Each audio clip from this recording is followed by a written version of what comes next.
Hello friends, ഇന്നത്തെ free ടൈമിൽ ഞാനും എൻ്റെ ഫ്രണ്ട്സുമായിട്ട് ആപ്പിൾ പറിക്കാൻ പോയാലോ എന്നായിരുന്നു ആലോചന. ഞങ്ങളുടെ ബോൺഹൈമിൻ്റെ അടുത്തായിട്ട് ഒത്തിരി ആപ്പിൾ മരങ്ങളുണ്ട് കേട്ടോ.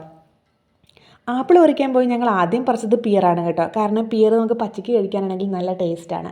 പക്ഷേ ആപ്പിൾ പഴുക്കാത്ത കാരണം നല്ല പുളിപ്പും ഉണ്ടായിരുന്നു. എങ്കിലും ഞാൻ 2 ആപ്പിൾ പറിച്ചെടുത്തു കേട്ടോ. കാരണം എനിക്ക് ആപ്പിൾ കൊണ്ട് ഇത്തിരി അച്ചാറിടണമെന്നൊരു ആഗ്രഹം ഉണ്ടായിരുന്നു. അങ്ങനെ പറിച്ചെടുത്ത പിയറും കഴിച്ചുകൊണ്ട് കുറച്ച് നേരം ഞങ്ങൾ ആ തോട്ടത്തിൽ അങ്ങ് സ്പെൻഡ് ചെയ്തു. പക്ഷേ അന്ന് പതിവിലും കൂടുതൽ ഇത്തിരി തണുപ്പുണ്ടായിരുന്ന കാരണം അധിക നേരം ഞങ്ങൾ ആ തോട്ടത്തിൽ നിന്നില്ല.